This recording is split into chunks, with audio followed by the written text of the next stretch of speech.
नमस्कार, रेडियो मृदान पर आपका बहुत बहुत स्वागत है। मैं हूं आपके साथ अभिषेक गुप्ता और आप सुन रहे हैं अंतरिम बजट से जुड़ा हमारा खास पॉडकास्ट, जिसे आपके लिए लेकर आया है टाटा मोटर्स। वित्त मंत्री निर्मला सीतारमण ने अंतरिम बजट में लखपति दीदी स्कीम को लेकर भी एक घोषणा की। वित्त मंत्री ने बताया कि लखपति दीदियों का लक्ष्य बढ़ा दिया गया है। सरकार 4 प्रमुख समूहों गरीबों, महिलाओं, युवाओं और किसानों पर ध्यान केंद्रित कर रही है। अब लखपति दीदी योजना का लक्ष्य 2 करोड़ से बढ़ाकर 3 करोड़ किया जा रहा है। लेकिन लखपति दीदी योजना है क्या, फायदे क्या हैं और कौन इसका पात्र हो सकता है, चलिए आपको बताते हैं। लखपति दीदी योजना महिला सशक्तिकरण के मिशन के तौर पर लॉन्च की गई थी। ये एक तरह का स्किल डेवलपमेंट ट्रेनिंग प्रोग्राम है। इसमें सरकार की ओर से महिलाओं को स्किल ट्रेनिंग देकर पैसा कमाने योग्य बनाया जाता है, जिससे कि वो अपना स्टैंडर्ड ऑफ लिविंग सुधार सकें। इस स्कीम के तहत महिलाओं को एलईडी बल्ब बनाने, प्लम्बिंग और कई दूसरे काम की ट्रेनिंग दी जाती है।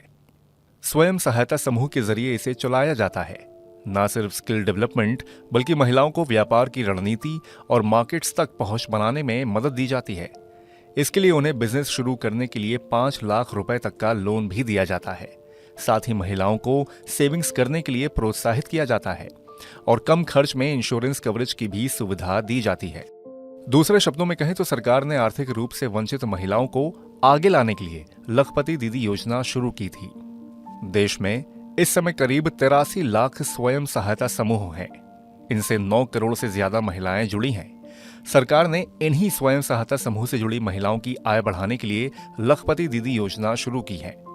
सरकार का दावा है कि योजना के जरिए अब तक 1 करोड़ महिलाओं को फायदा मिल चुका है। मतलब वो लखपति दीदी बन चुकी हैं, यानी प्रति परिवार उनकी सालाना आमदनी 1 लाख रुपए या इससे ज्यादा पर पहुंच गई है। अब ये जानते हैं कि कौन और कैसे इस स्कीम में एनरोल कर सकता है। जैसा कि इस योजना के नाम से पता चलता है कि यह योजना महिलाओं के लिए है, तो भारत के किसी भी राज्य की महिलाएं इस योजना का लाभ उठा सकती हैं। इसके लिए उन्हें अपने राज्य में किसी भी स्वयं सहायता समूह से जुड़ना होगा। ट्रेनिंग के बाद योजना के तहत स्वयं सहायता समूह से जुड़ी उन महिलाओं को चुना जाता है जिनकी सालाना आमदनी बेहद कम होती है। पात्र महिलाएं ऑनलाइन आवेदन भी कर सकती हैं। वहीं एक फिजिकल फॉर्म भरकर भी लखपति दीदी योजना का फायदा लिया जा सकता है। ऑनलाइन आवेदन के लिए भारत सरकार के आधिकारिक वेबसाइट पर जाकर लखपति दीदी योजना टैब पर क्लिक करें। फिर ऑनलाइन आवेदन पर क्लिक करके मांगी गई जानकारी भरें। इसके बाद आवेदन को जमा कर दें। वहीं ऑफलाइन आवेदन के लिए अपने क्षेत्र के संबंधित सहायता समूह कार्यालय जाकर आधार कार्ड, राशन कार्ड, बैंक खाता, पासबुक और स्वयं सहायता समूह का सदस्यता प्रमाण पत्र जैसे जरूरी दस्तावेज लगाकर आवेदन फॉर्म जमा कर दें। इसके बाद सरकार आपके आवेदन की समीक्षा करेगी और अगर सरकार की ओर से आवेदन स्वीकार कर लिया जाता है तो पात्र महिला को योजना के तहत लोन दिया जाएगा। लखपति योजना के लिए जो जरूरी डॉक्यूमेंट्स हैं उनमें आधार कार्ड, पैन कार्ड, निवास प्रमाण पत्र, income certificate, register mobile number, bank account details, passport size photo और ईमेल आईडी शामिल हैं। पात्र महिलाओं की सालाना आय 1 लाख रुपए या उससे ज्यादा की जा सके, इसके लिए विभागीय आउटलेट्स और समूहों के अलग अलग जगहों पर लगने वाले मेलों में उनके उत्पादों की बिक्री भी सुनिश्चित की जाती है।